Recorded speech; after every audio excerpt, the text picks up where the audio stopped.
what did you want to see from Duren in the fourth, and how do you weigh the history of what he's done versus maybe the struggles he's having on one particular night? Again, you got to give guys confidence. You got to give them belief. He's accomplished a lot for us. He's done a lot of things. Again, I still believe that nothing is just given. Things still need to be earned. Again, that's why P. Reed got the minutes. He earned them. I thought he deserved them. And then you give JD a chance to go back out there and do the things we know he's capable of. You don't just give up on guys when they're having a hard time. And that's why our guys genuinely care for one another. They support one another, and we'll fight through it and figure it out together. And what's the message to him, I guess, while he's figuring things out? Just the spirit, right? Like the things that you can control, you got to take care of. And physically, he can dominate a game. Whether it's rebounding, whether it's defending, whether it's running the floor. Like, put your emphasis and focus on those things, and then the rest of the game will come to you. Thank you. All right, thanks, JB. Games 1 and 2, it felt like you really established yourself on both ends. What's kind of changed in games 3 and 4? I just gotta be better, man. I have no excuses. I'm my biggest critic. I know what I gotta do and able to contribute to our team and our success. And I'm staying on myself about doing that, no matter what the case may be. And like I said, I got great teammates, great coaching staff. And I know that as a group, we're gonna come back even stronger. And I have no doubt about it.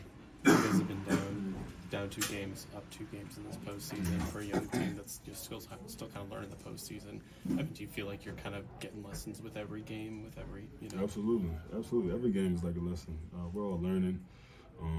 We're all growing. We're all even through losses. We're learning learning where we need to grow and where we need to get better at. So obviously, you'd rather learn lessons while winning, but we're gonna grow. I honestly, we're gonna grow from it. This is a team that's been through adversity. This is a team that has seen the bottom and has fought through it. So, like I said before, I have no doubt in my mind that we're gonna come back out and be ourselves.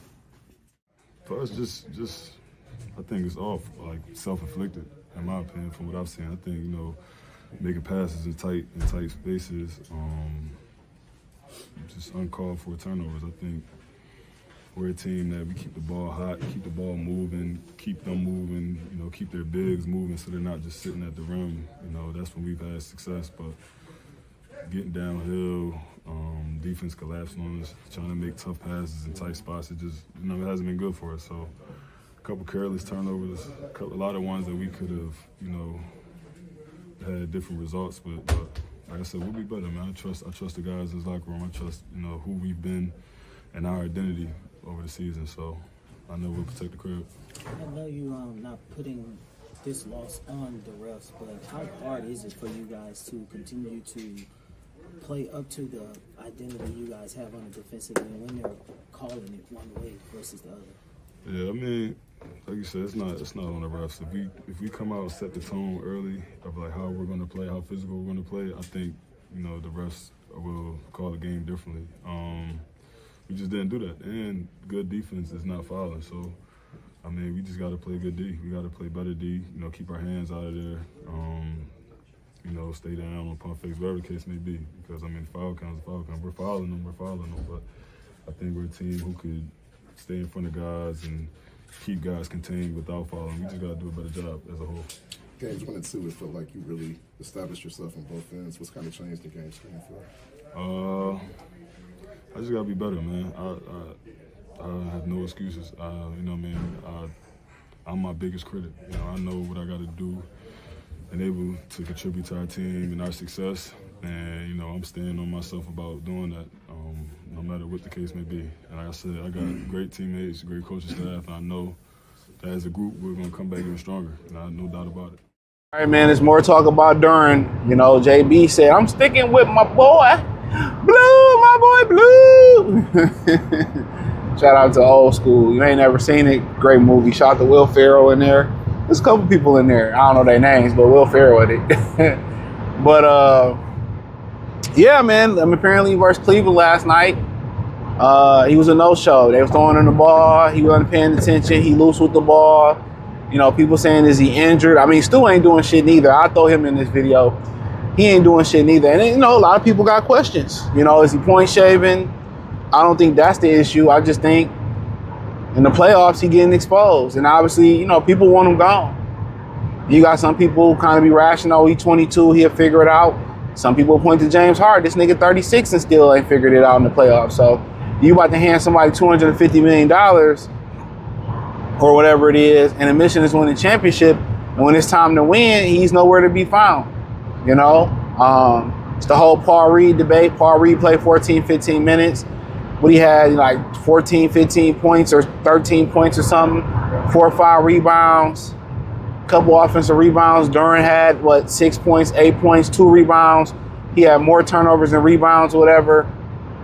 I mean, and JB Biggerstaff said he riding with him. That's how he gonna instill confidence in him.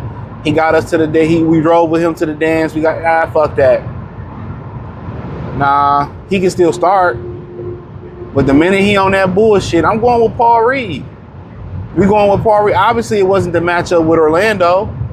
It's something going on with Jalen Duren. You know? He can talk about it's not about, you know, statistics or about him scoring points. It's playing hard. We ain't got time for that shit, dude. This dude is a mental lapse defensively. He's a liability at the free throw line, and he not blocking shots. He not defending the paint. We must defend this house. Remember that with Under Armour? He not rebounding the basketball. You know, at the end of the day, I mean, what are we doing? What are we doing?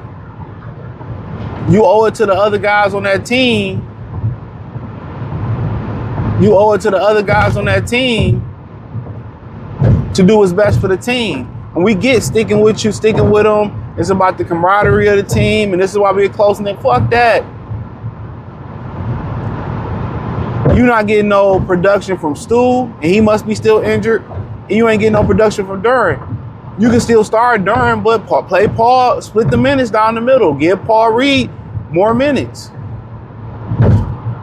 You know? He's a negative. And I ain't even talking about just plus minus. He just taking. He's not adding anything. You're at a deficit with him out there. You're at a deficit with him out there.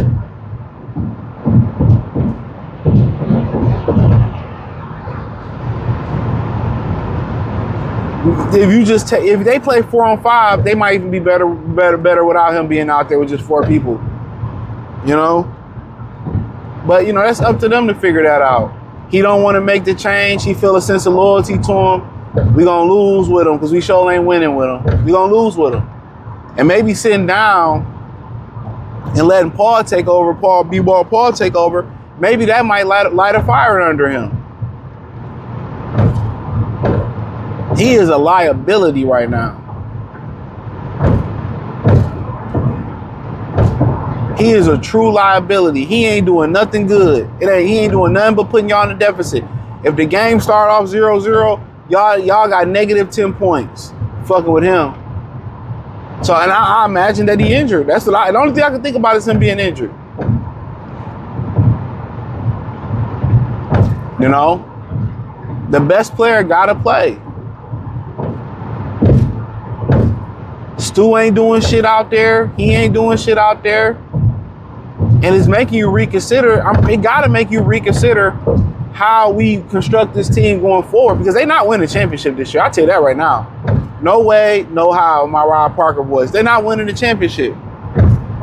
That ain't happening. You know, and I don't think that was the intent. Even though it looked like they can close that gap at the trade deadline and get a couple pieces, they refused to do that. They called in on a couple guys, wasn't willing to pay the price. And now I think they really got to look at it as very different. I think the ability to want to remove Jalen Duren, that was already there. They wanted to get rid of him. Remember? They was talking about getting Miles Turner. They wanted more Vujovic. They wanted to stretch 5. That's why they didn't pay him. They were ready to move on from him. You know, and I think that's why Cade took him under his wing. Like, hey, nigga, you got to get this shit together. You know, we got to get it together, brother. And he had a great season, but at the end of the day, he's still young. He still can add on to his game. But the question is, do you need to pay that position that much money? Because bare minimum, he should be getting you 15 rebounds a game. If he ain't gonna score and do at the end of the day, man, it's looking like it's time to move on. I'm not handing him $150 million. You know what I mean? I'm just keeping it a being. You know, if the Lakers want to do a sign and trade with Austin Reeves, we can do it. You know, we can sign and trade him. If he can walk, we can do it. I'll go get Vujovic, keep B-Ball Paul and Stu, and we'll figure that shit out. You know, you can get Clint Capella and get better results than this. It is insane what's going on right now. You thought it was Orlando? It ain't Orlando, it's him. And it's tough for him to hear that we kind of being negative. Goddamn, nigga, we trying to ride with you, but you ain't giving us nothing to attach to, nothing to fight for. He had 2 good games, Game 7 for Orlando and Game 1. It's time to pull him. You know, and what I really feel like too, I'm gonna tell you this, and I haven't heard nobody say this. I don't really be on the Pistons sphere like that, but in that area, I just do my videos and get the hell on. But you know what's so funny? What I haven't heard. What if Isaiah Stewart was healthy or more effective? I guarantee you, they would have cut Jalen Duren minutes significantly and gave it to Isaiah Stewart. I guarantee you that. I guarantee you Stewart would have got all these minutes and they would have cut Duren. I think they don't want to cut Duren minutes. I think it's seen as Paul Reed is a cheap player. He a 15th man. And if we can get the 15th man to play like this, they not going to pay Duren. You know? And they think they can be cheap at that position. I think that's what it is. Because if Isaiah Stewart was healthy enough to get him 30 minutes, Duren would be paying like 10 to 12 minutes, and Stu would be playing 30 to 35 minutes. I think by them empowering Paul Reed to play anything over 15 minutes, 20 to 30 minutes, it's just letting them know Duren is expendable and the owner not going to pay Duren. I mean, however you want to slice the cake, regardless, the way he playing, he ain't going to pay him the money that he want. All right? So I think had Isaiah Stewart been the alternative option, had he been the alternative option that can pay 20 to 30 minutes, he'd be cutting into his time. I'm telling you, that'll be the case. That will be the case. You know, but to be honest with you, dude, most coaches don't got the nuts to make that power move, to go with Paul Reed. They don't have the nuts. And this is why I fuck with Dan Campbell so much of the Lions.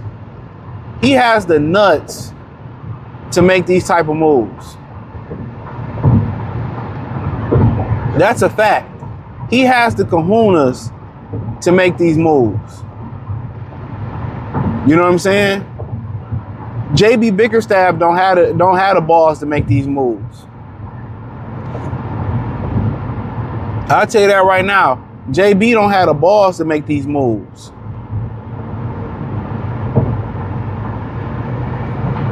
Dan Campbell has the kahunas to make these moves. And you owe it to each one of those players and them coaches in that locker room. You owe it to them. You owe it to them to get them the best chance to win. You owe it to them, but like I said before, most guys would rather lose being conservative, even when losing looks inevitable. Lose being conservative rather than make a drastic move and make an alpha move and try to win. And JB ain't no alpha. Not right now. He ain't no alpha. He's a beta for sticking, his beta coach mentality for sticking with Duren right now. It's a beta mentality. You know, it's a beta mentality. You know, Popovich was an alpha ass dude, man. Remember he rested Kawhi Leonard in that game 6 that we gonna fuck Houston up in games and they still won? You got to take chances, dog. This is the city of Detroit. Chances make champions. He ain't taking no chances, bro. Sometimes you got, and Dan Campbell don't give a motherfuck. That's why I like Dan. You know, people talking he's too aggressive. At least he going out masculine. You know what I'm saying? He being masculine. He going out a boss. JB Bickerstaff is going out a simp, man, a wimp. Just see what happened. But Piston coaches always kind of been like, remember with that with Rick Carlisle and they was down 2-1 or to Orlando in the best of 5 and he pulled Tayshaun Prince out the deep freezer?